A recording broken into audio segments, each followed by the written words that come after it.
I've always thought that lighting a campfire at night was more about vanity than necessity. The light only makes us more visible to whatever might be watching from the dark. That thought lingered as I struck the match for the third time, willing the dry twigs to catch. Back in our youth, we never thought about that. We just wanted the warmth, the hypnotic crackle, the perfect setting for the stories we always told. Stories we were now, years later, trying to resurrect. There were 4 of us that night, me, Jake, Megan, and Tyler, all in our mid-30s, trying in vain to reclaim something of the adolescence we left behind here in this forgotten clearing deep in the woods of the Appalachian Mountains near the border of West Virginia, the same clearing where 20 years ago we laughed until sunrise, drank cheap beer, and made silent promises never to drift apart. Time, of course, had little regard for those promises. "Remember the Echo legend?" Tyler asked after a sip of warm beer. His voice was a little raspier than I remembered. Megan laughed, but nervously. Jake looked at me, waiting for me to tell it. I was always the one for the stories. "A man once camped alone in these woods," I began, using that deliberately somber tone I used to employ, "and on the darkest nights, he'd hear his own voice coming from deep within the trees. It wasn't an echo, at least not as we know it. It was him, only different, just slightly off, like someone trying to imitate him." Gradually, he stopped speaking, afraid that the other voice might respond. But the echo, it kept calling his name until he vanished. Megan pulled her knees up to her chest, smiling but uneasily. "That story never changes," she said. "Only we do," I replied without really thinking. The fire popped, sending sparks up to the sky as if something above us was quietly breathing. The darkness of the forest felt solid, and then, as if on cue, someone called out, "Megan!" She turned immediately, her eyes wide. Who was that? I looked at Tyler, who seemed as surprised as the rest of us. Jake shook his head, stood up, and walked to the edge of the woods, shining his flashlight into the undergrowth. "Probably just an animal," he said, though without conviction. But we all knew it hadn't been an animal.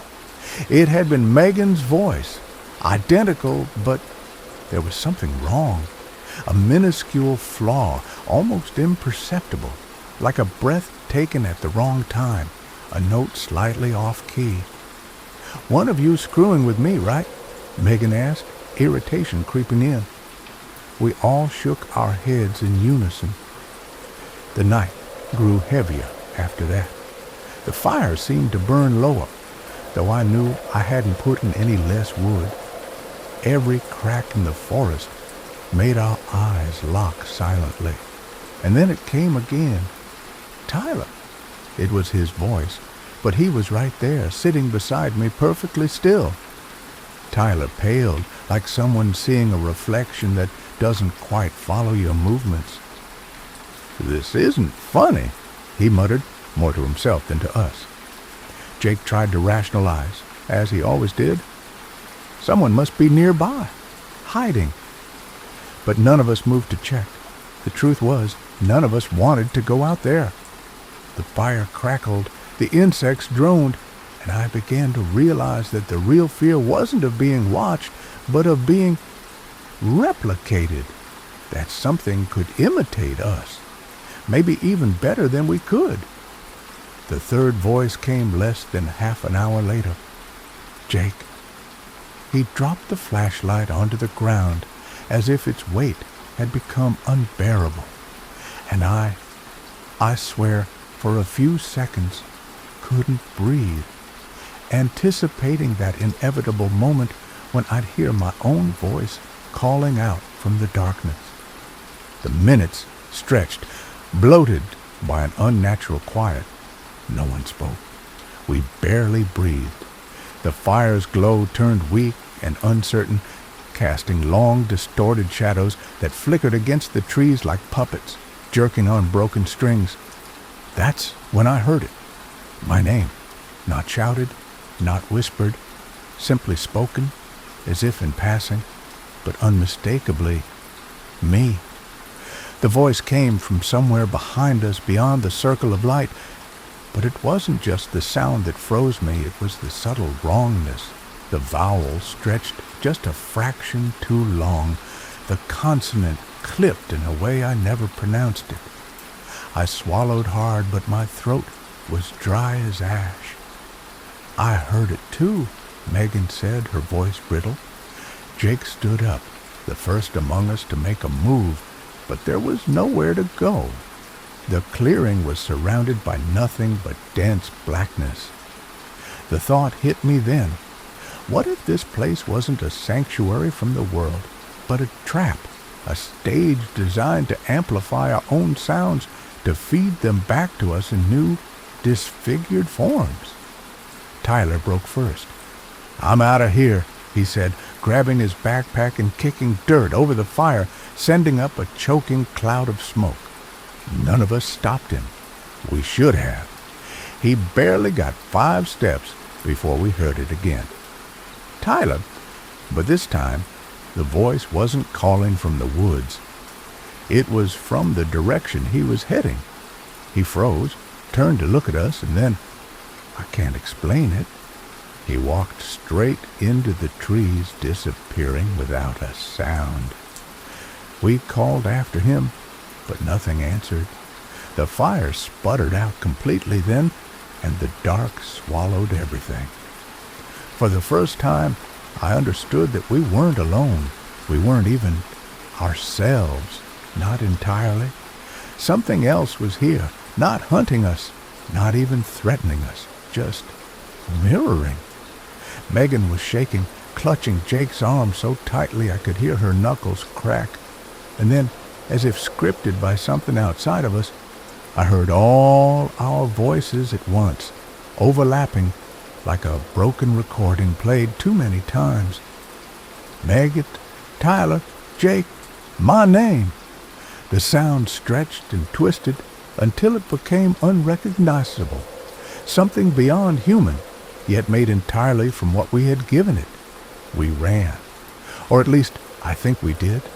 The rest is fragments, running through branches that clawed at my skin, breath burning my lungs, the voices growing fainter until silence.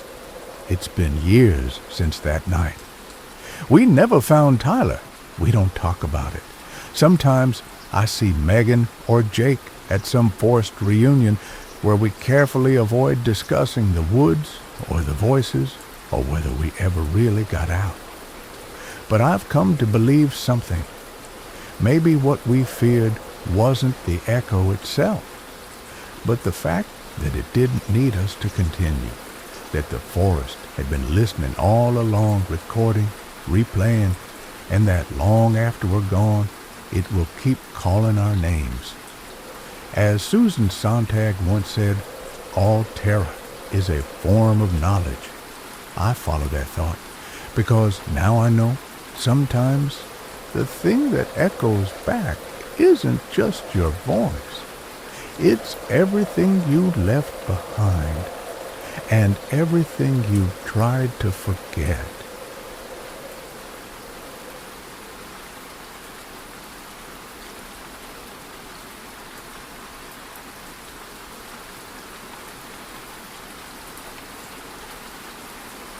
The wind cut through the trees as I shouldered my pack and stepped onto the first rung of the old fire tower. The wood was silvered with age, the bolts rusted and half stripped by decades of harsh mountain weather. Above me, the lookout cab leaned slightly, perched at the top like a weary sentry. It was late fall in the White River National Forest, the first thin coat of snow glazing the trail. I'd spent the last 6 hours climbing through switchbacks and frozen creeks to get here. the last standing fire tower on this side of the range, slated for demolition before winter set in. By the time I set up camp at the base of the tower, dusk was already pressing down hard. The air thinned to that brittle, breathless cold, unique to elevations above 9,000 feet. I hammered the last tent stake into the frozen ground, then stood up, stretching, listening. The forest was quiet. Too quiet. Not even the usual evening bird song. Just the sigh of the wind moving through skeletal pines. I sat by a cold rock and chewed on a protein bar, staring up at the tower, silhouetted against the darkening sky. Only then did I let myself think about how much I hated these assignments. Not because of the hiking or the solitude, I'd asked for that, but because these towers always carried something heavy in their bones, a kind of memory embedded in the timber, left behind by people who had lived up there for weeks, sometimes months, watching for smoke on the horizon. People like Jim. He used to say that pacing was the only thing that kept you sane in a lookout post. Keep moving. Keep your mind on the next step. Don't let the silence get inside. He died in a tower like this. Not this one, but not far from here either. Fell during an early snowstorm. They didn't find him until days later. As night settled in, I crawled into my sleeping bag and zipped up the tent, thinking about the checklist I'd complete tomorrow. Structural integrity, stair safety, cab condition. That's when I heard it. Footsteps on the tower steps. Slow, deliberate, ascending. I held my breath. The steps creaked with each measured pace. The sound cut through the thin fabric of my tent as clearly as if someone were right outside. I fumbled for my flashlight, unzipped the tent, and aimed the beam upward. The stairs were empty. The cab at the top sat motionless, its broken windows catching the moonlight. The wind gusted through the pines again, shaking loose a dust of snow. Probably the old structure groaning under the cold, I told myself. Just timber settling, wood warped by temperature swings. But an hour later, the footsteps returned, only this time they weren't climbing. They were pacing, back and forth up in the cab, just like I used to do years ago when I worked lookout shifts further south. Step, turn, step, turn. A rhythm that got into your bones. I lay still, listening. The next morning, I climbed the tower. The steps moaned under my weight, but they held. At the top, the cab was more intact than I'd expected. Shattered glass, but the frame was sturdy. I stood there for a long time, staring out at the vast sweep of mountains and pines, all whitewashed under last night's snow. No signs of anyone. At least, that's what I thought. But as I descended, something caught my eye. Boot prints in the thin snow on the landing just below the cab. Not mine. I hadn't stopped there on the way up. The prints led to the edge of the platform and stopped. No prints descending, no drag marks, no signs of slipping, just stopped, as if someone had walked to the edge, looked out, and then disappeared. I swallowed, my breath fogging in the cold. My hands clenched the railing without me realizing. I packed up quickly, skipping coffee, skipping the usual ritual of a sunrise photo. I just wanted to be off that mountain before the storm rolled in. As I turned to leave, I heard it again. Footsteps, climbing the tower. I didn't look back. It's been months since that trip. Sometimes at night, I still hear the pacing in my dreams. The creak of boots on old wood, circling endlessly above the forest. I filed the report, flagged the tower for demolition. They say it'll be gone by spring. But I keep wondering, What happens to routines when the place that held them is destroyed? Do they vanish? Or just find somewhere else to go? Maybe places, like people, have habits that outlast their purpose. As Edward Abbey once wrote, "The wilderness does not make you forget your normal life. It forces you to remember it." I follow that thought, and I wonder, maybe some places never forget us either.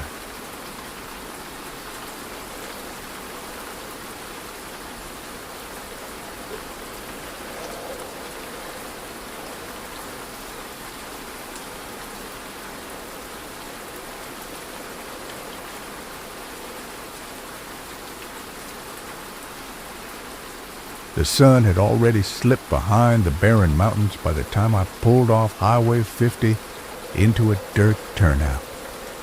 The road stretched on behind me, an endless ribbon of cracked asphalt vanishing into the desert dusk. Ahead, nothing but scrubland, faded rocks, and a derelict gas station leaning sideways, its windows blown out by time.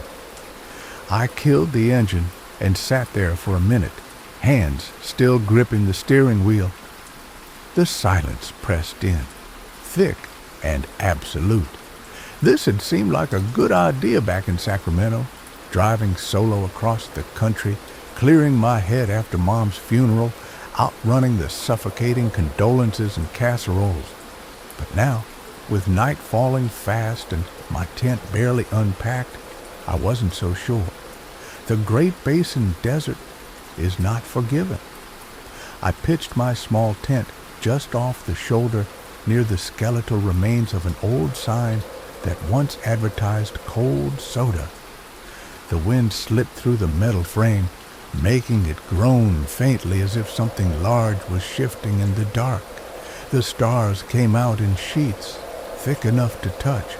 I boiled water for instant coffee on my camp stove, staring out at the black line of the highway. It was quiet. Too quiet. I hadn't passed another car for over 2 hours. It was sometime after midnight when I first heard it. A voice. "Hey!" Faint. Off to my left, near the road. I froze, straining my ears, but there was nothing. Just the same cold wind rattling through the abandoned station. Probably the sound of metal twisting, I told myself, or my mind playing tricks after so many hours of driving. But then it came again. Help! Clearer this time, further down the road. I unzipped the tent slowly, shining my flashlight across the scrub, but the beam only caught dry sagebrush and cracked concrete. The road was empty, stretching endlessly into the dark. "Is someone out there?" I called. No answer. Only the sound of the wind shifting. Or was it the echo of my own voice thrown back at me by the empty plain? I stood there for a long time, listening. Nothing. Finally, I zipped the tent back up and lay down. Sleep didn't come, because now I could hear something else, faint but steady. The low hum of a car engine, or maybe tires on asphalt, way out in the distance, coming closer. I sat up, holding my breath. The sound grew, rising slowly above the wind, as if a vehicle was approaching from the east, the way I'd come, but no headlights pierced the dark. Then, silence. Nothing. The desert swallowed the sound completely. I checked my watch. 3:17 a.m. I lay back down, my heart still hammering, telling myself it was just the acoustics out here. Sound carried strangely in open spaces. That's what people said. But as I closed my eyes, I heard another voice, closer this time, not from the road, but from just outside the tent. Hey, my own voice, exactly, the same cadence, the same slight rasp I'd developed after too many cigarettes in my 20s. I bolted upright, fumbling with the zipper, shining the flashlight into the night. But there was no one, just the endless road, pale under the starlight and the hulking silhouette of the gas station. I swallowed hard, backing into the tent, zipping it up again with shaking hands. That's when I remembered something. An old phrase my mom used to say when I was a kid, driving through empty places like this on summer trips. Out here, it's so quiet you can hear yourself think. But what if that's all you can hear? By dawn, I'd had enough. I packed up fast, shoving the wet tent into the trunk, not bothering with coffee. As I pulled back onto Highway 50, the sky turning pale behind the mountains, I glanced in the rearview mirror. And I swear, for just a second, I saw something. A figure, standing by the side of the road near the old gas station. It didn't wave, it didn't move, it just stood there, watching.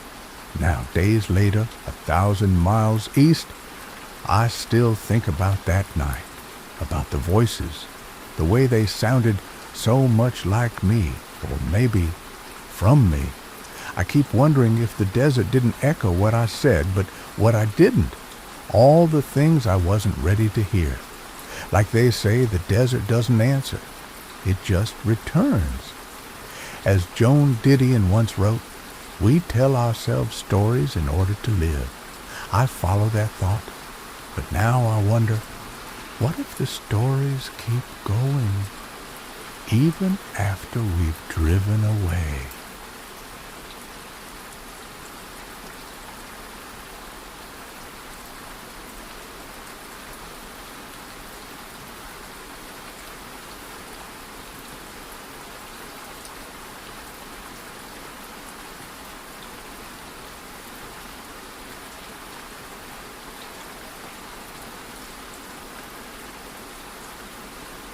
And in the end, the love you take is equal to the love you make. The line had been looping in my head since I left the trailhead at Springer Mountain that morning, though I couldn't quite remember which Beatles album it came from. Abbey Road? Or was it Let It Be? No, Abbey Road, right? It didn't matter. The point is, it was there, unshakable, haunting me with its simple arithmetic of affection as I hiked deeper into the Georgia wilderness. The Appalachian Trail stretched out before me in a long corridor of leafless oaks and frost-bitten ferns, the late autumn air biting at the back of my throat. I adjusted the straps of my pack and kept moving, boots grinding against the shale and packed earth. This was the trip we'd planned to finish together, the one we'd promised ourselves back when promises still meant something. We'd only made it as far as the North Carolina border that last time. After that, she left. Abrupt, cruel, efficient. Not even a note, just a text, now long since deleted, though the phantom of it remained, burned into my memory with the kind of clarity I reserved for the worst days of my life. I hadn't told anyone I was coming back, not my sister, not my friends, certainly not my therapist. Though she'd probably have seen this for what it was, some last-ditch attempt to find closure or make penance or whatever bullshit phrase fit best. The morning fog hadn't burned off yet, and the forest was quiet in that unsettling way that makes you feel like you're being watched. Every now and then I thought I heard footsteps behind me, but whenever I stopped to listen, there was only the faint rustle of dead leaves, the low creak of branches shifting in the wind. I passed a white blaze painted on the bark of a sycamore, the familiar marker of the trail, and ran my glove along it as I passed. The paint was chipped and faded like everything else out here. It wasn't until I crossed a narrow wooden footbridge over a shallow creek that I realized I was humming that song again, out loud this time. And in the end, I stopped mid-line, clearing my throat and shook my head. I hated that. How songs could worm their way into your brain and then refuse to leave, like memories you never invited. The trail veered sharply upward then, climbing a rocky ridge. I leaned forward, using my trekking poles for leverage, the burn in my calves distracting me from the gnawing ache in my chest. It had been, God, how long? 2 years? 3? No, almost 4. I thought I'd buried it deeper than this, but returning here seemed to have dislodged everything at once. At the top of the ridge, I set my pack down and sat on a flat stone, catching my breath. Below me, the valley opened up into a patchwork of gold and brown, the skeletal remains of a forest about to yield fully to winter. For the first time all day, I allowed myself to acknowledge it. I missed her. Not in the romanticized way that people tend to miss what they've lost, but in the dull, persistent ache of a wound that never fully closes. I thought about the way she used to brush pine needles off her sleeves, the sound of her boots crunching in rhythm with mine. Little things. And yet, when I tried to remember the last words I'd said to her, I came up blank. Or rather, a false memory surfaced first, something sarcastic like, well, fine, go then. But that wasn't it. That wasn't how it happened. It was something softer, something more unfinished. I could feel it at the edges of my mind, but couldn't quite grab hold of it. I shook my head, frustrated, and stood up, brushing dirt from my pants. Keep moving. That's what this was about. Keep moving forward. By mid-afternoon, the sun had finally broken through the cloud cover, casting long, angled beams through the bare branches. The trail narrowed, weaving through a dense thicket of mountain laurel and rhododendron. Somewhere in there, I passed a primitive campsite, just a fire ring made of stones, blackened by years of use. I thought about stopping, setting up for the night, but something compelled me to keep going. I wasn't ready to be still yet. It was later, as the light began to fade, that I came to the clearing. I recognized it instantly.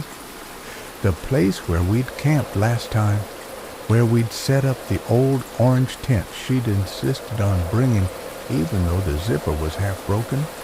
The same fallen log where we'd cooked pasta over the camp stove, laughed about something. What was it? Something about bears? No. About raccoons? Yes. How she'd called them trash pandas, and made me laugh so hard I nearly choked on my food. I smiled involuntarily, then felt the smile fade as quickly as it had come, because there in the clearing were 2 tents, both set up, both zipped shut. I stood frozen for a moment, heart thudding in my chest, mind scrambling for an explanation. Other hikers? But the trail had been empty all day. Not a soul. Not even fresh boot prints. I stepped closer, my breath visible in the cold air. The first tent was dark green, old, sun-bleached, the kind you might pick up at an army surplus store. The second was bright orange, just like hers. I swallowed hard, my throat suddenly dry. No, it couldn't be, but it was. The same model, the same frayed seam along the corner, the same patched hole near the rainfly, a clumsy repair job I'd done myself with duct tape and stubborn pride. I reached out and ran my hand along the fabric, half expecting it to disintegrate under my fingers. But it was solid, cold to the touch. I stood there in that surreal quiet, surrounded by skeletal trees, the weight of the moment pressing down so hard I could barely breathe. And then I heard it. A zipper from inside the orange tent. The sound was unmistakable, sharp against the hush of the forest. I stumbled back instinctively, my boots catching on a root, almost sending me sprawling. But the tent remained still. The zipper sound didn't repeat. Nothing emerged, no voice, no movement, just the steady hum of the wind threading its way through the branches overhead. I stood there for what felt like hours, muscles locked, staring at that orange shape in the dying light. Then, almost without realizing it, I whispered her name, and the forest, cold and indifferent, gave me nothing in return. I don't know how long I stood there staring at the orange tent, waiting for something, a voice, a movement, even a breath. But the fabric remained motionless, dappled with the last bruised light leaking through the skeletal canopy. Finally, my legs carried me backward, almost against my will, until I sat on the old log where we had once cooked pasta together. I exhaled slowly, forcing my heartbeat to slow, rubbing my hands over my face. The cold bit at the exposed skin, but I hardly felt it. I thought about leaving, just turning around, hiking straight back the way I came, no questions asked. But my pack was still slung over one shoulder, and my body felt anchored to this place, to the past. It occurred to me then, sitting there, that I couldn't quite remember what day it was, or the date. Thursday? No. Friday? Yeah, it must be Friday, or was it Saturday already? The lapse unsettled me more than I expected, though I quickly waved it off. Days blur together on the trail. That's normal. That's what I told myself. When the last light bled out of the sky, I forced myself to set up camp on the opposite side of the clearing, putting deliberate distance between me and the two tents. But even then, every rustle of the leaves made me glance over, fearing that zipper sound again. I didn't build a fire. The cold would be manageable with the sleeping bag. And somehow the idea of flame, of drawing attention to myself, felt wrong, exposed. Lying in my tent, I stared at the nylon ceiling, tracing the faint patterns of wear above me, listening to the night sounds, the slow drip of water from a branch, the distant hoot of an owl, the creak of a tree shifting under its own weight. And then, the voice, software familiar, my name, just once, spoken so gently that for a moment I thought it had come from inside my own mind. But no, it had come from outside, from the clearing, from near the orange tent. I sat up too fast, bumping my head against the tent's low ceiling, swearing under my breath. My hands fumbled for the flashlight, and I unzipped the flap cautiously, heart thudding in my ears. The clearing was empty. The tent stood exactly as they had when I arrived, silent and still, their rain flies fluttering softly in the breeze. But there were new footprints in the frost-dusted soil, leading from the orange tent toward mine, and stopping just a few feet from where I now crouched, staring wide-eyed into the dark. My breath fogged in the air as I scanned the shadows, my light trembling in my grip. "Hello?" I called out, my voice cracking in the cold. No response, no movement, only the insistent low hum of the forest. After several minutes, I retreated back into the tent, zipping it shut with shaking fingers. I didn't sleep. Instead, I lay there in a kind of suspended dread, every muscle tensed, every breath shallow, as if waiting for the forest to make its next move. But it didn't. At first light, I emerged to find the frost thick on the ground, the earth hard beneath my boots. The footprints were still there, clear and undeniable, though they now looked less like prints and more like impressions, as if whatever had made them had sunk only halfway into reality. I packed up quickly, shoving everything haphazardly into my pack, not bothering with breakfast.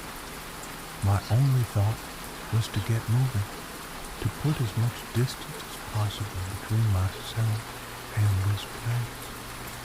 But as I shouldered the pack and turned to leave the clearing, something stopped me. A faint glint of metal, half buried under a pile of damp leaves near the orange tent. Curiosity, or something deeper, got the better of me. I crossed the clearing slowly, every step measured, until I stood at the edge of the orange tent once more.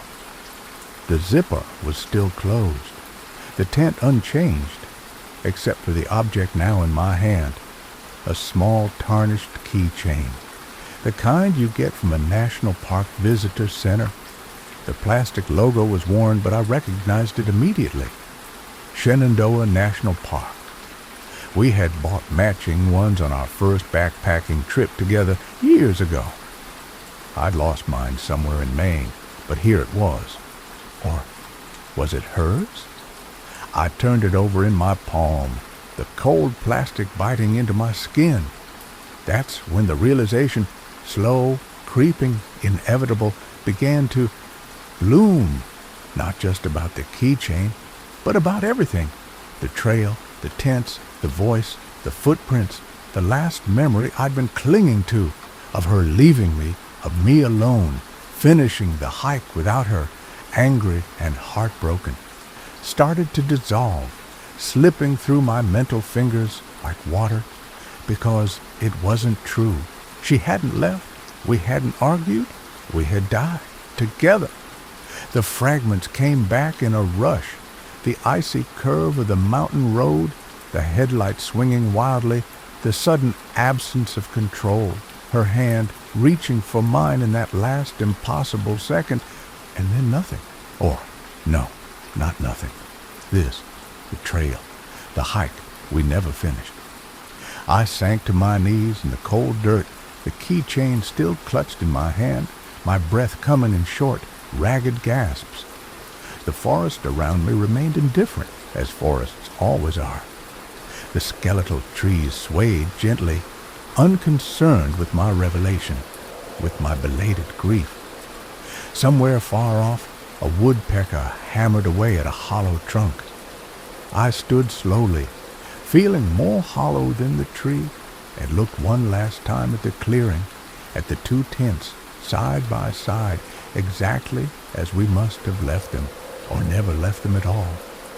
Then I turned and walked away, not back toward the trailhead, not toward any specific destination, just away.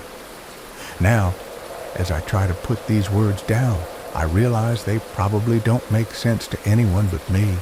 But maybe that's okay. Maybe this is just for me. Or for her. I don't know. As Joan Didion once wrote, we tell ourselves stories in order to live.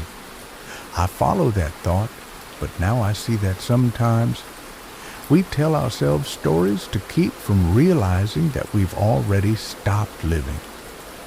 Maybe that's what the trail is. Not something to be finished, just something to keep walking over and over until the memory of the journey becomes the only thing left.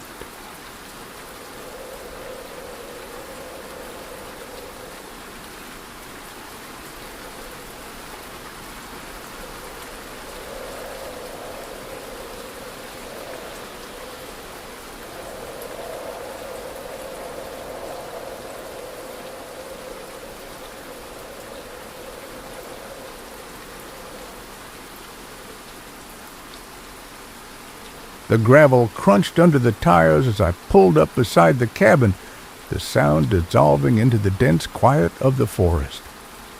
The structure stood alone at the edge of Lake Crescent, its porch facing the still, dark water, surrounded by towering pines heavy with moss. The key was where they said it would be, under the flower pot by the door, though there hadn't been flowers there for years.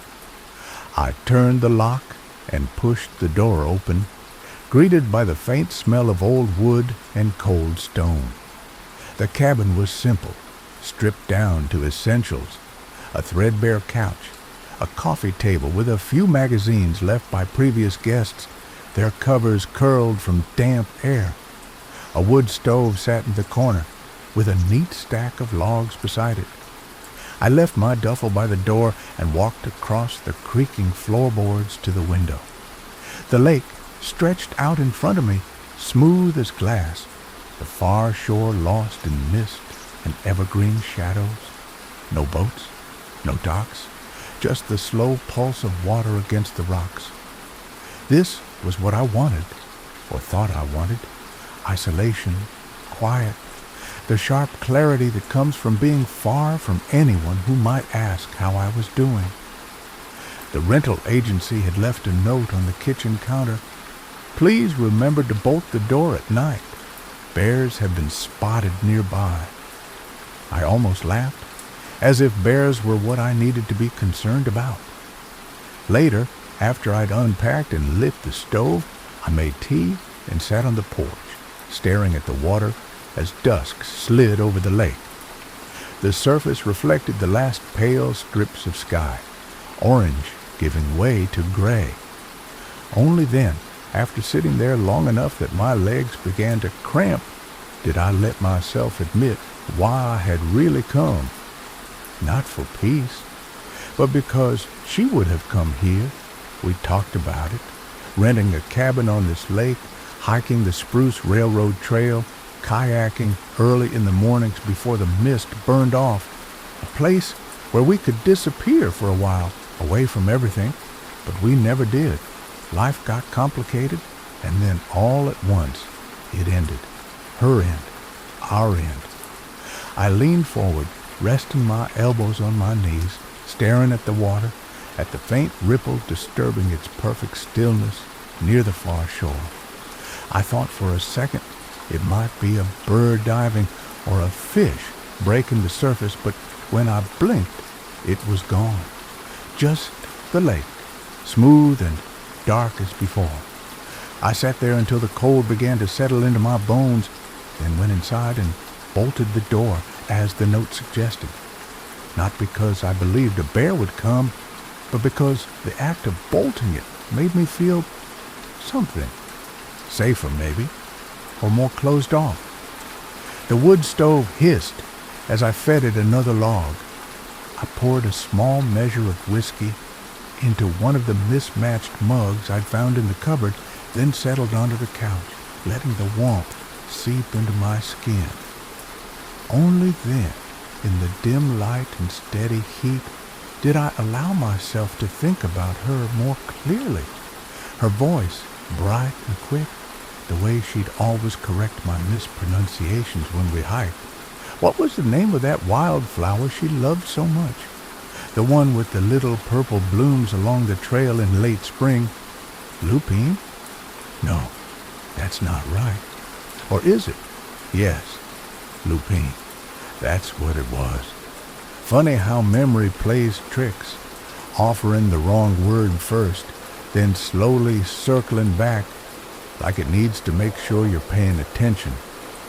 I smiled faintly at the recollection, then let it fade, as all recollections do when there's no one left to share them with. Later, after washing up, I stepped outside one last time before bed. The night had dropped in fully, the lake barely visible, save for the faintest shimmer of starlight. The trees stood in black relief against the low clouds, their shapes softened by mist drifting in from the water. And then I noticed them. Footprints, wet, bare footprints, leading up the steps of the porch and stopping right at the threshold of the door where I now stood. I froze. The prints glistened faintly in the porch light, clear impressions of heels and toes, damp against the weathered wood. My first thought was that I'd made them myself, tracking water up from the lake. But I hadn't been down there, hadn't even approached the shore yet. I crouched down, running my fingers lightly over the nearest print. The wood was still wet, fresh. I straightened up slowly, scanning the darkness along the shore, but saw nothing. No movement, no shapes slipping among the trees, only the faint, rhythmic sound of water against stone, the kind of sound that could lull you into forgetting everything else if you let it. I backed up, stepping inside, and bolted the door again, more deliberately this time. For the first time since arriving, I felt something unfamiliar threading through the quiet. Not fear, exactly, not yet, but something close. I didn't sleep that night. Every creak of the floorboards, every sigh of wind against the eaves stretched out in the darkness, long and deliberate, as if the cabin itself were exhaling.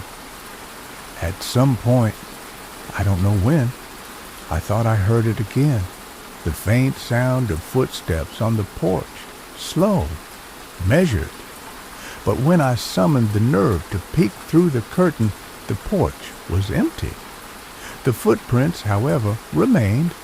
By morning, they had faded slightly, dried by the brittle air, but I could still make out their shape if I looked closely enough.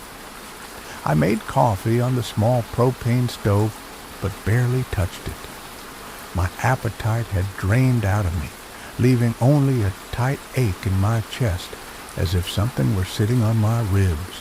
For hours I sat on the porch, watching the lake, waiting for, I don't know. Nothing moved, no boats, no birds, just the water, smooth as glass. Late that afternoon, as the light shifted and the shadows of the trees stretched long across the shore, I noticed something near the edge of the water, a shape.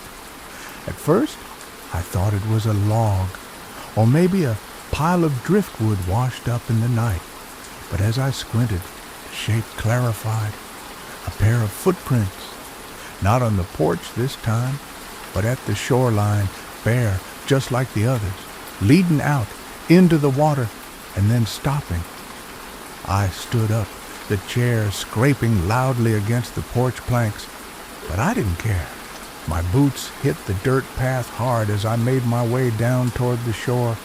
The air smelled of wet pine and cold stone. When I reached the water's edge, I stood there, staring at the prints. They were crisp, unmistakable. The toes pointed out toward the lake, as if whoever made them had simply walked in, without turning back. I looked up and out across the surface. Nothing, just the endless gray of the water folding into mist at the far shore.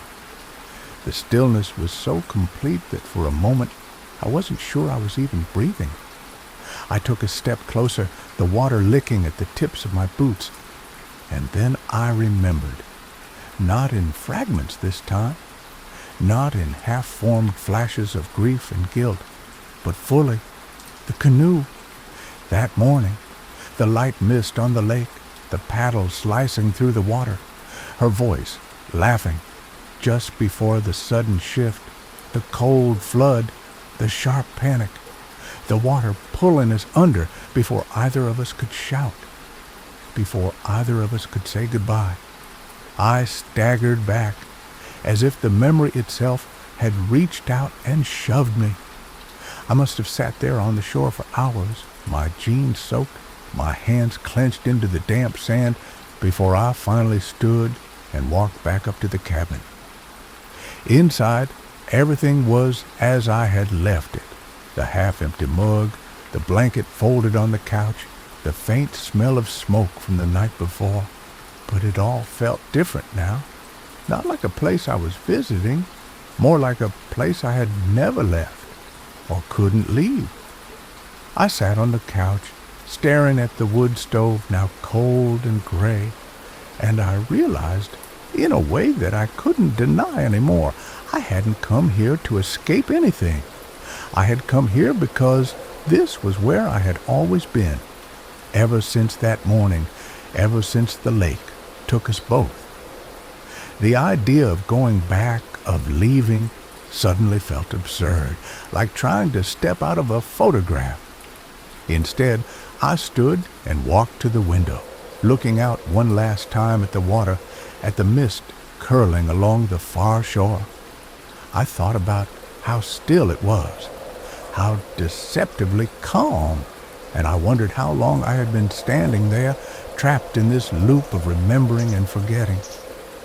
How many times I had walked those steps, made that tea, sat on that porch, only to find those same footprints leading out into the water. Maybe forever. Maybe this was all that was left of me, of us. And in that quiet, as the lake swallowed the last of the light, I remembered something I once read. Susan Sontag wrote, "All memory is individual, unreproducible. It dies with each person." I follow that thought, but I wonder now if some memories, some moments, don't quite die. Maybe they lingered here, on the edge of a lake, in the shape of wet footprints that never fully dry, and in the quiet places we return to, over and over, even when we don't know why.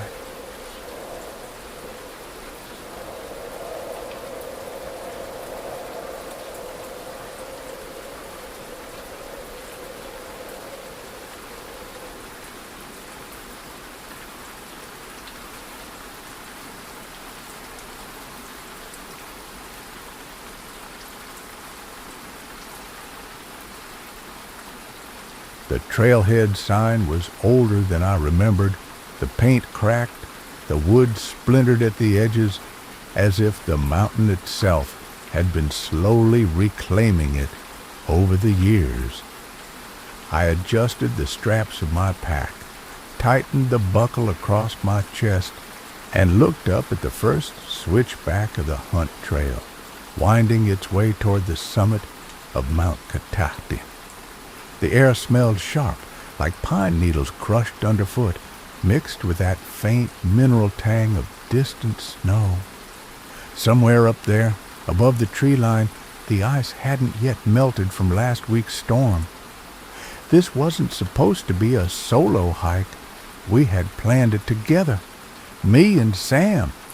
The last conversation we had, we swore we'd finish this climb, the one we started as kids but bailed on when the weather turned bad. I remember laughing as we made the pact, promising that next time we wouldn't be so cautious, that we'd push through summit or die trying.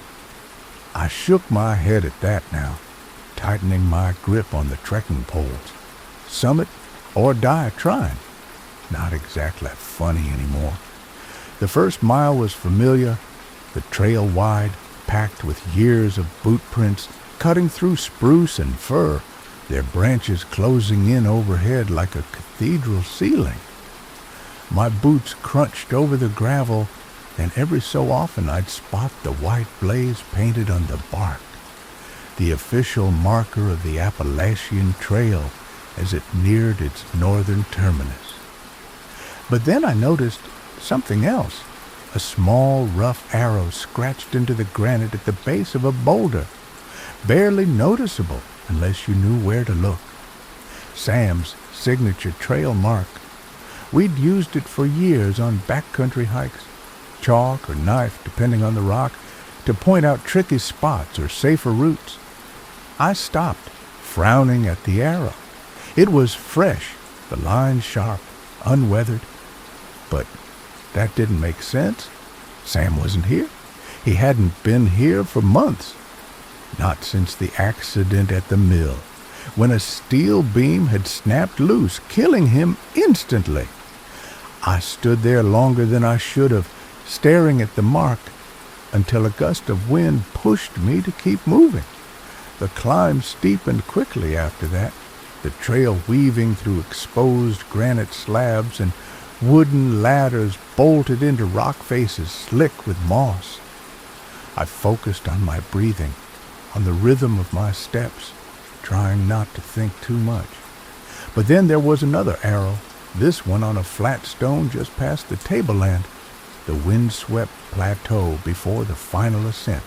Again, sharp, recent, leading left. That wasn't the standard route. I hesitated, checking my map, but the wind caught the paper and nearly tore it from my hands. I folded it back, shoved it in my jacket, and looked down the left path. Narrow, overgrown, but clearly passable, and marked by him. Without fully deciding, I turned and followed it. The further I went, the quieter everything became. The bird song that had accompanied me through the lower forest was gone now, replaced by the steady hush of the wind and the occasional scrape of gravel under my boots. Another arrow appeared, scratched into a fallen birch. Then another at the base of a cairn, each one leading me further from the known trail, but always pointing, always guiding, just like Sam used to, always taking the lead, always knowing the better path. I smiled at the thought, then immediately felt it collapse into something else. Grief, maybe, or confusion, because none of this made sense, and yet it did. At a small outcrop, I stopped to catch my breath, leaning against a boulder. The horizon spread out below me, endless forest, all aflame in autumn reds and golds. I pulled out my water bottle, but my hand shook as I unscrewed the cap. The last time I'd stood here, Sam had been right beside me, cracking some joke about the Allagash wilderness looking like a painting. But now, standing here alone, I realized I couldn't remember the exact words. Something about the tree? No, the colors. Or was it? The words slipped away before I could catch them. I capped the bottle, frustrated. Another arrow waited for me just beyond the outcrop, etched onto a stone slab like a signature left in haste. I swallowed hard and kept moving, following the marks like I always had, like I always would. The air thinned as I climbed higher, my boots grinding over loose scree and slick granite.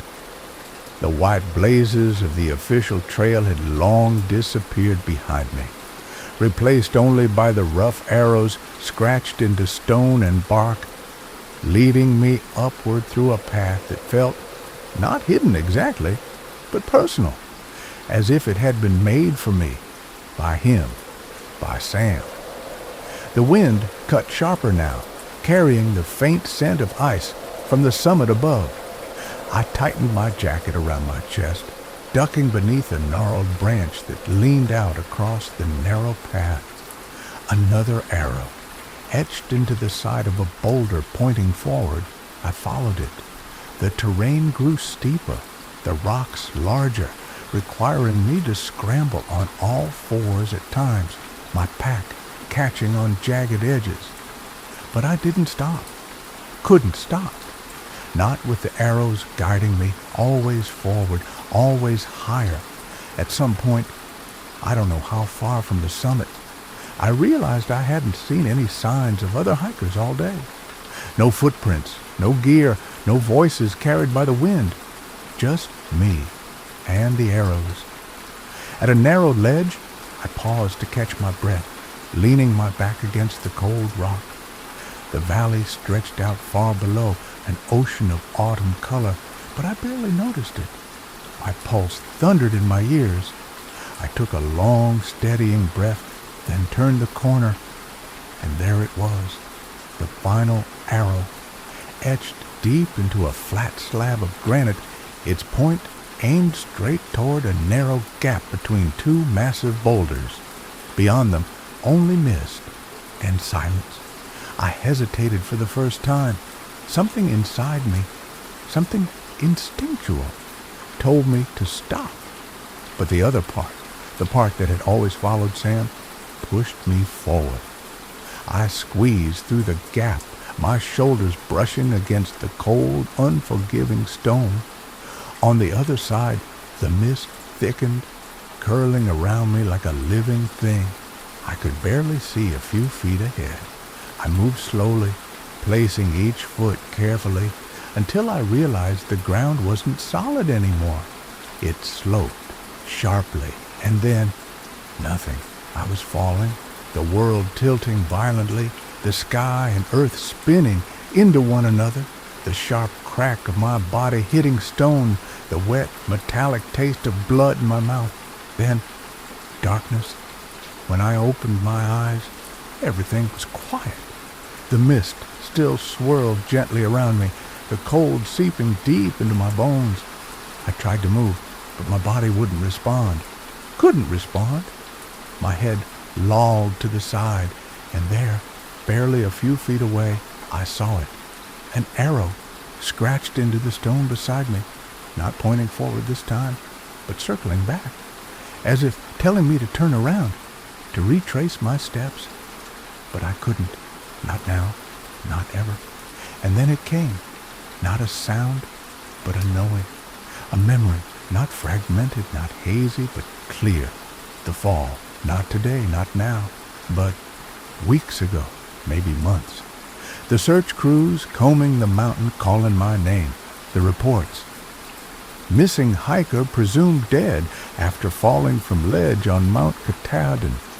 Sam's name in the same sentence. Brother recently deceased.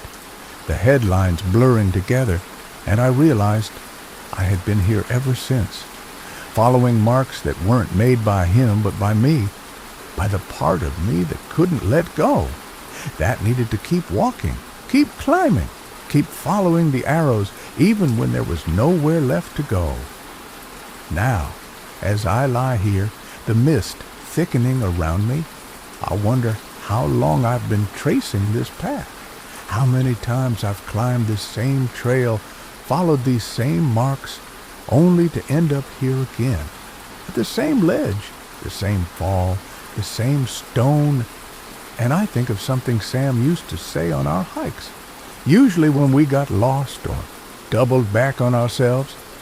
Sometimes the trail isn't leading you anywhere new. It's just showing you where you already are. I follow that thought because now I understand. This trail was never about the summit. It was never about finishing what we started. It was about understanding that some paths loop endlessly, not because we can't find the way out, but because we're not ready to leave. Not yet. Maybe not ever. And in the quiet of the mist, I wonder, is that so terrible? To keep walking, always following, even when the destination no longer exists? Maybe this is all that's left. The climb, the fall, and the trail marker waiting for me just ahead again.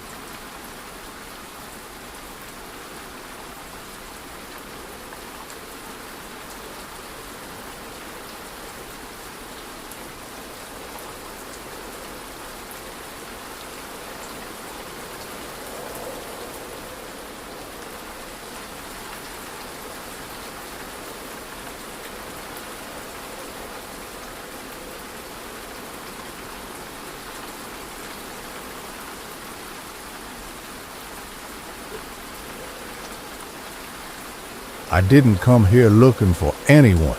That's the truth. If you'd asked me a week ago, I would have said I just needed space. A break from my parents' constant reminders about how at 22 I was already falling behind. No degree, no clear career, nothing to show at family dinners except forced smiles and vague answers. So I came here.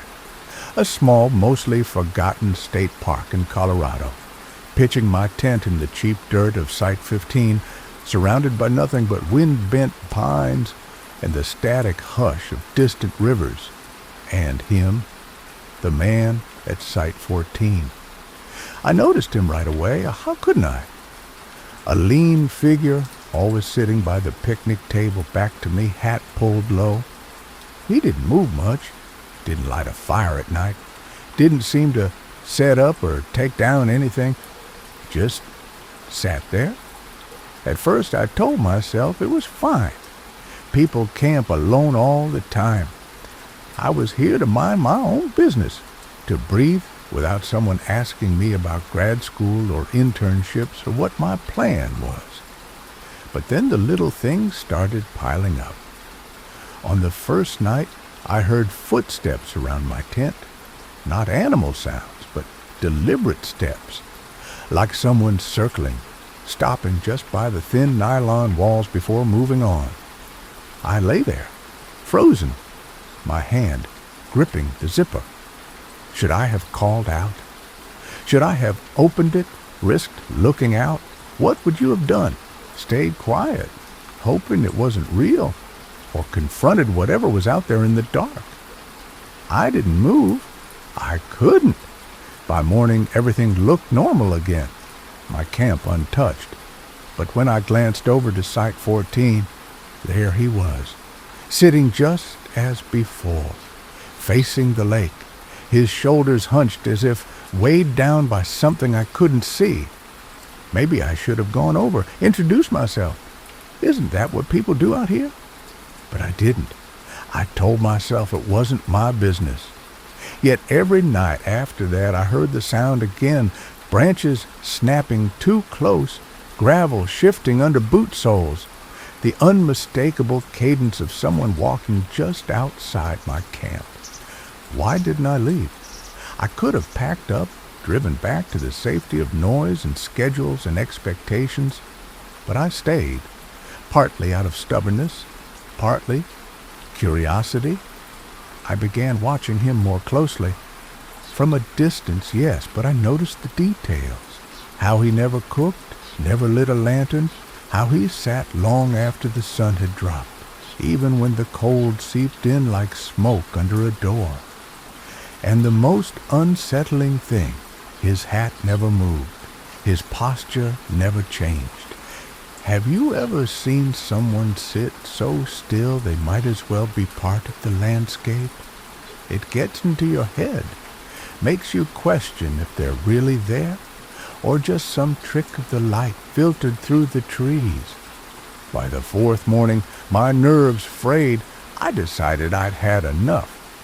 I woke early, heart pounding, determined to confront him, to finally close this loop of silent dread.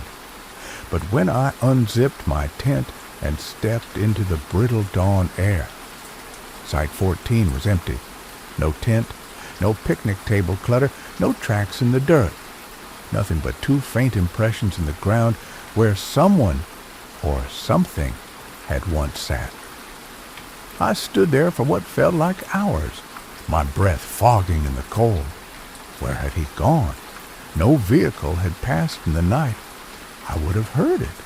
No sounds of breaking camp, no footsteps crunching through the underbrush. Just gone. And then, just as I turned to retreat, my eyes caught something lying by the fire ring at Site 14. A small plastic card, half covered by dead leaves.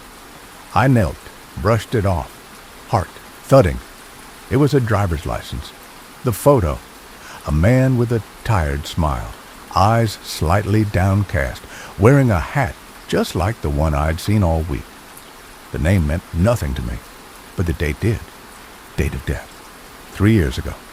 I felt my pulse spike, my mouth go dry. On the back, faint writing in black ink, place of death, Site 14. My hand started to shake.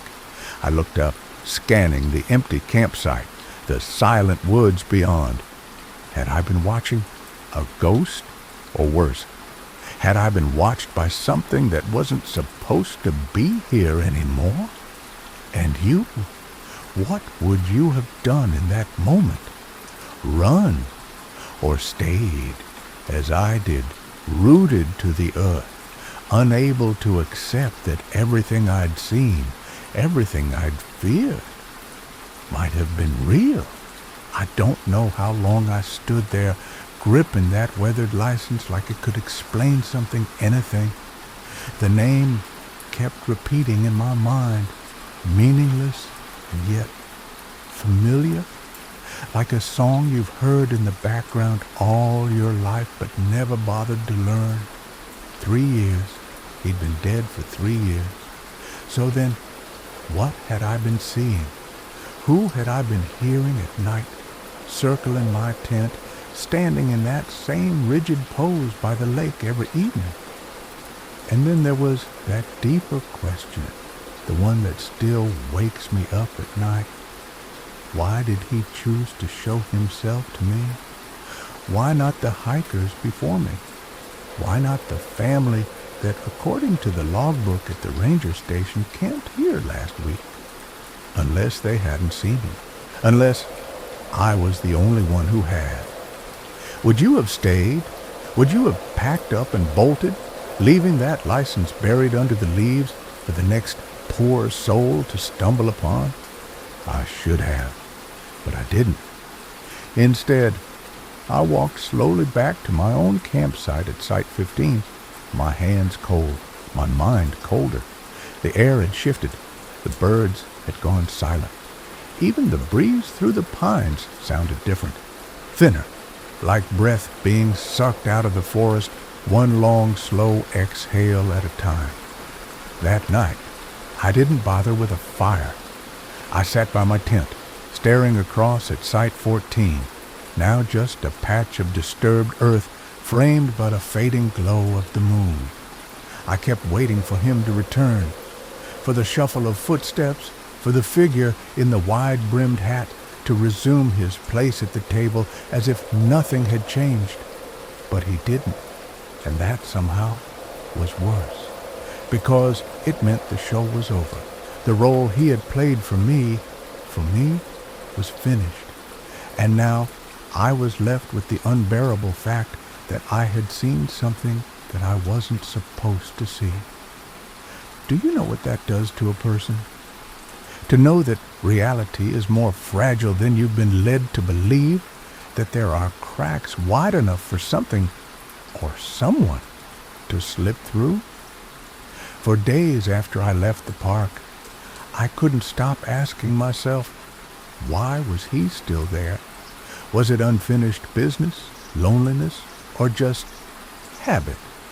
Like the way I keep showing up at family dinners, nodding along as my parents tell me about Cousin Jake's new engineering job, or Claire's acceptance into med school, pretending to care, pretending to be next, pretending I'm not terrified that I'll never find what they all seem so sure of.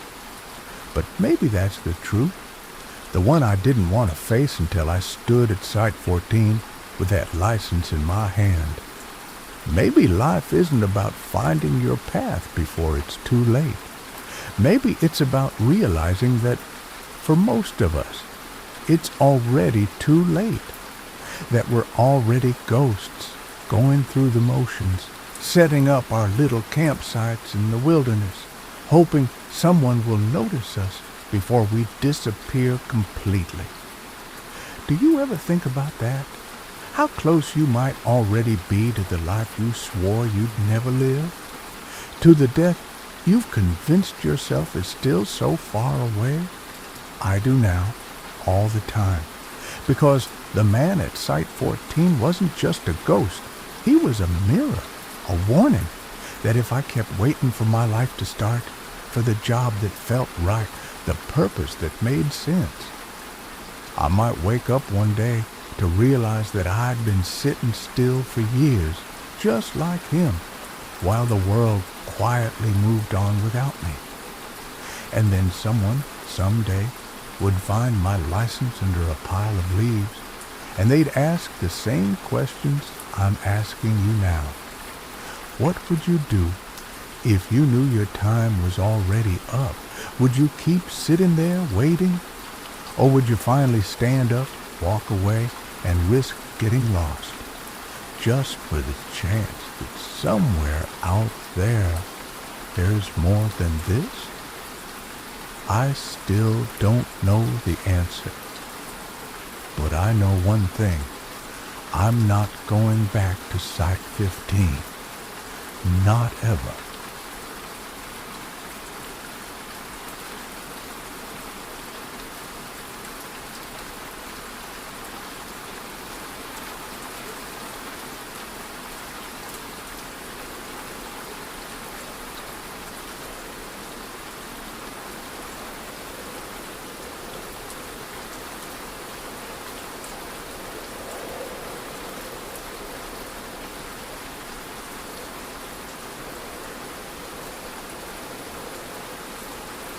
It was supposed to be just another quiet escape, another attempt to convince myself, and maybe my family, that solitude was good for me, that I was finding myself. At 22, you're supposed to have that figured out already, right? That's what everyone keeps saying. But I hadn't. Not college, not a job, not even a hobby I could talk about without faking interest.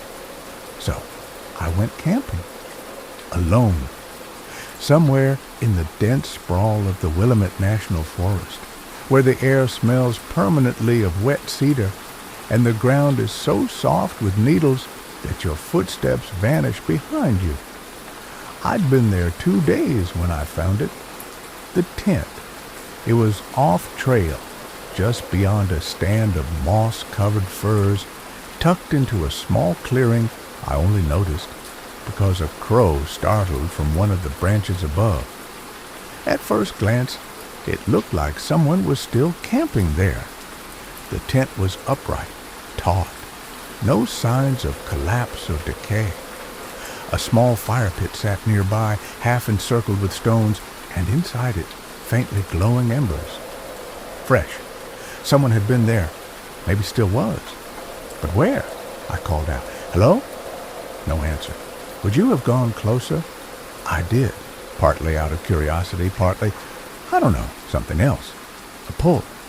As I approached, I noticed a backpack, half unzipped, its contents scattered carelessly, an energy bar, a water filter, a map of the park. No phone, no ID, just gear, abandoned but recent. The tent's flap was closed, and here's where I hesitated. Would you unzip it? Would you look inside? I didn't, not then. Instead, I circled the clearing, looking for other signs. Footprints, maybe? But the rain from the night before had left the ground soft and featureless. The only tracks I found were mine. I stood there for a long time, listening. Nothing but the faint rustle of the wind high above the canopy, the occasional crack of a branch somewhere deeper in the woods. Maybe they'd gone hiking. Maybe they'd be back soon. But something didn't feel right. That night, back at my own camp, not far, maybe a 10-minute walk from the clearing, couldn't sleep. Every sound outside the thin nylon walls of my tent felt amplified. The scrape of something in the underbrush, the snap of a twig far too close, and then, unmistakably, the sound of running footsteps, heavy, panicked, crashing through the forest in the direction of the clearing. Then, a muffled scream, cut short, and silence. What would you have done? Would you have grabbed your flashlight, stumbled out into the night to see who needed help? Or would you have stayed exactly where you were, heart pounding, frozen by the primal instinct that says, stay hidden? You know what I did.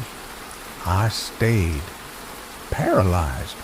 Long after the footsteps faded, long after the woods went still again, I lay there, gripping my sleeping bag like it could protect me from whatever was out there.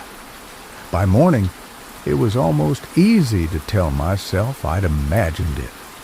That sounds carry in strange ways out here, that animals make noises that can mimic human cries if you're already on edge.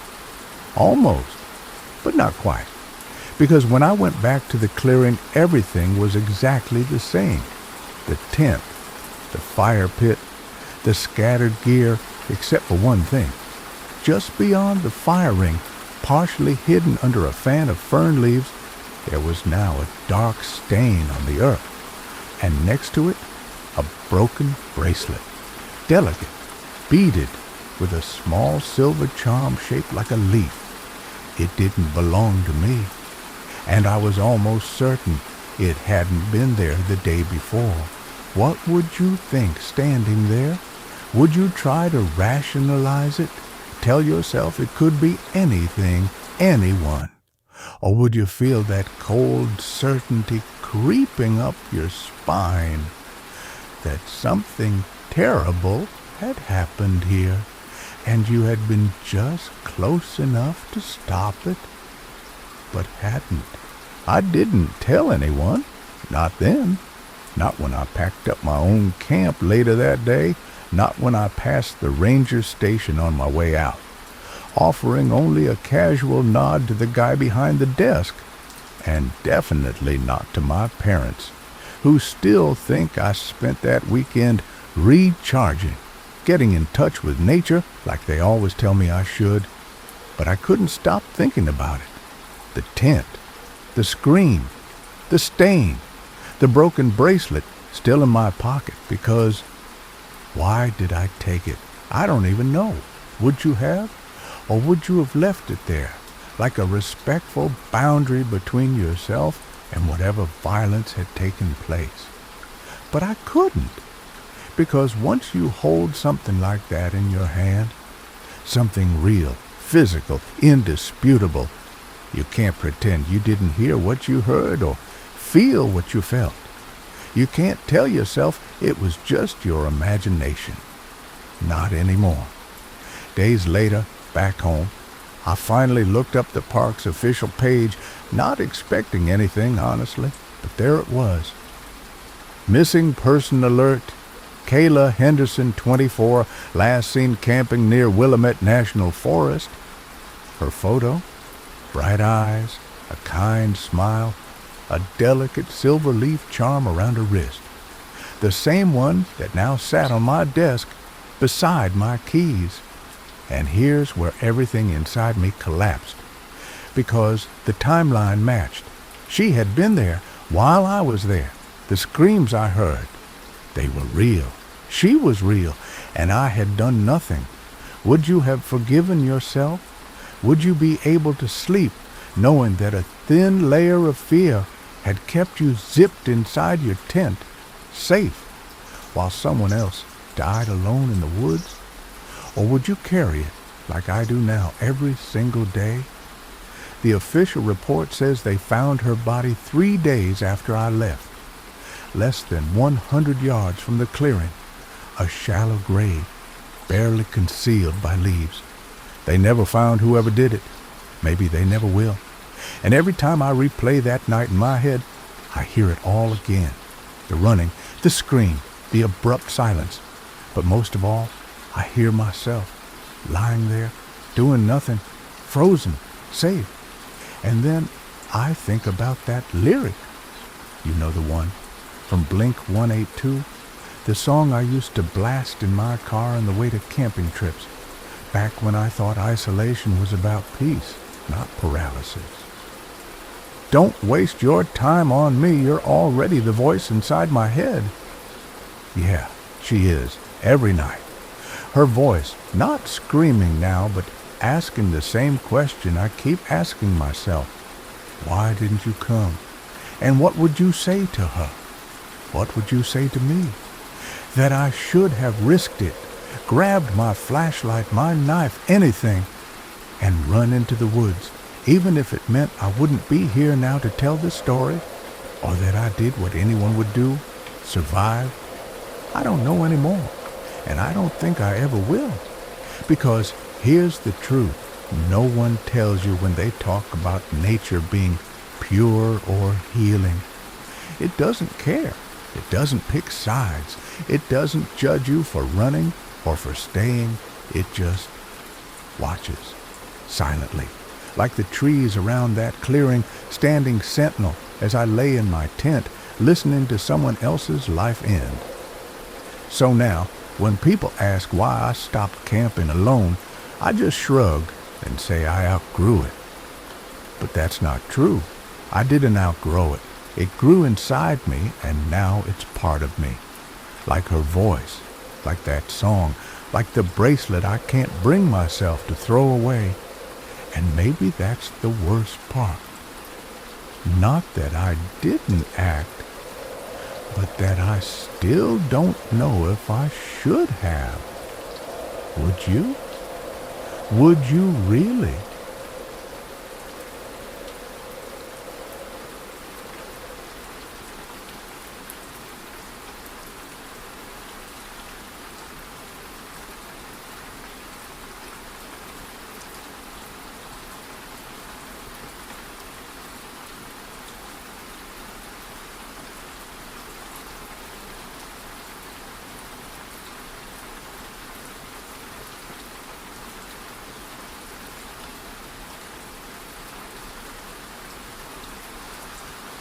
We set up camp near Lake Tahoe, deep enough into the woods to feel isolated, but close enough to civilization for a quick escape if the trip fell apart, like so many things do these days.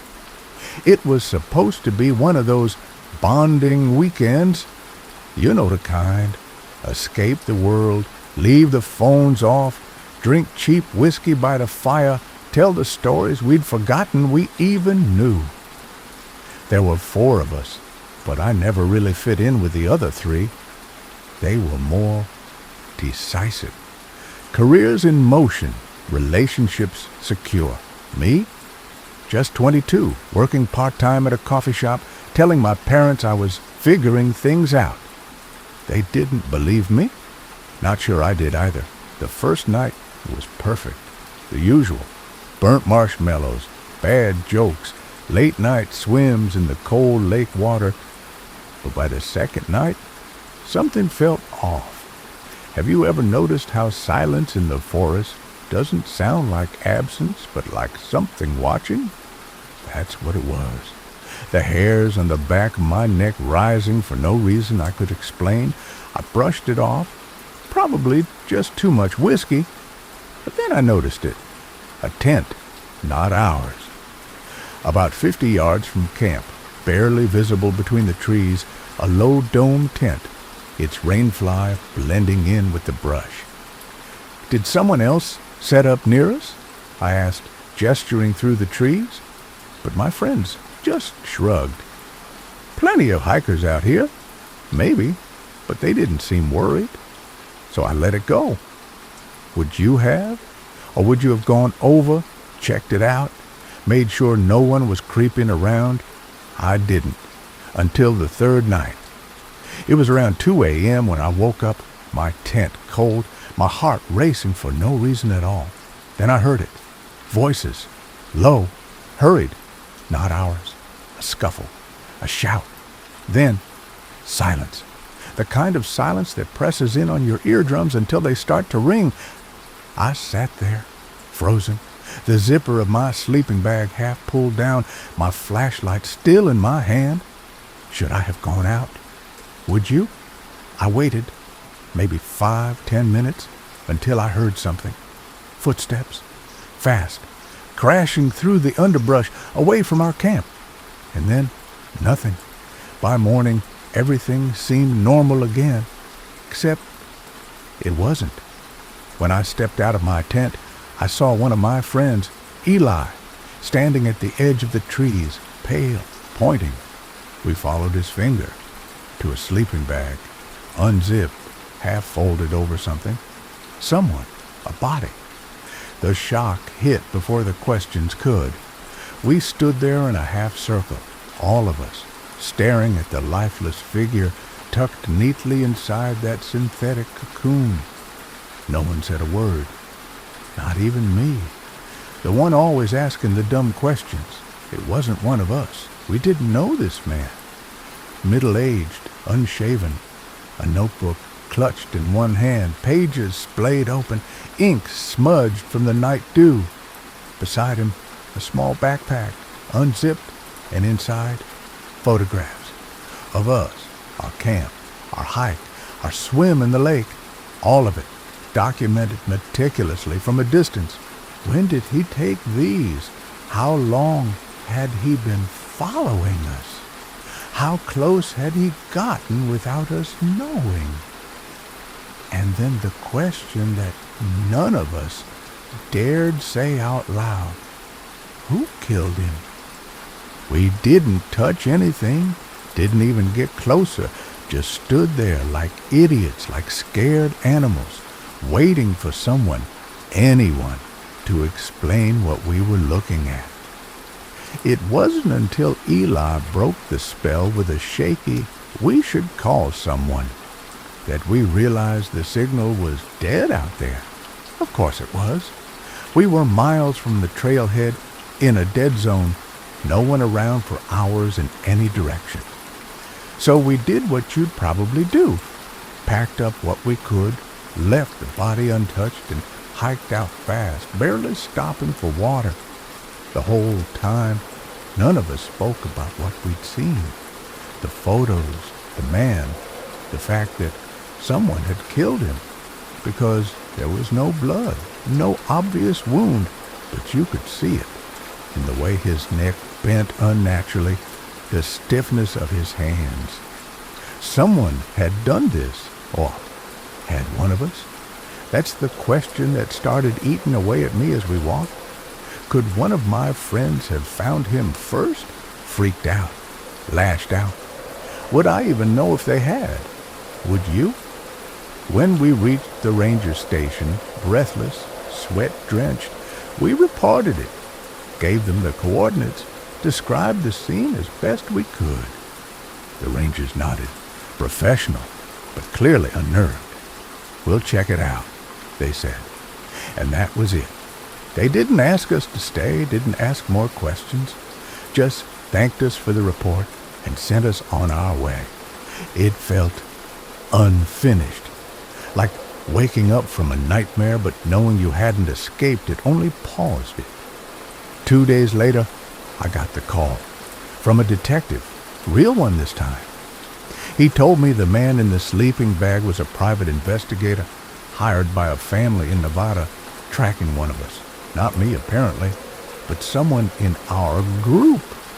They wouldn't say who, wouldn't even tell me why, only that the man had been shadowing us for days, documenting our movements, cataloging everything, until he wasn't, and now he was dead. And they were investigating, but here's the part that haunts me. They ruled it an accident, said he likely tripped, hit his head on a rock, crawled into the sleeping bag for warmth, and died of exposure. Do you believe that? Because I don't. I keep thinking about those photos, how perfectly framed they were, the way he'd been so close without us ever noticing. The fact that he wasn't hiding, but waiting. For what? And the notebook. I never told the cops about the notebook. Didn't tell anyone, but I read it. That morning, when the others were still frozen, I crouched down and flipped it open, just once. The last entry. Subject, still unaware. Subject, one of us. But who and why? Sometimes, late at night, I think about going through my friend's stuff, looking for clues, old charges, news articles, anything to tell me which one of them had a secret dark enough to warrant a PI following them into the woods. But I don't, because I'm afraid of what I'll find. Or maybe because I'm afraid it'll be me. Maybe there's something about myself I don't even know yet. Is that crazy? Would you check? If you were me, would you want to know? Or would you let it fester the way I have, pretending it's just a weird camping story you tell at parties, leaving out the worst parts? Like how, even now, I keep hearing that line from Green Day. You know the one. Do you know what's worth fighting for when it's not worth dying for? Yeah, I keep asking myself that over and over because I wonder, was whatever that pie was after worth dying for? And more importantly, if someone came after me for something I did, or something I don't even know I did, would I fight for it? Would you? Or would you let it happen silently like he did? Alone, zipped up in a sleeping bag in the middle of the woods with only your notebook to tell the story? I don't know, but I do know this. I'll never camp with those friends again. And when I hear a branch snap in the woods now, I don't assume it's an animal. I assume it's someone watching, just like he was.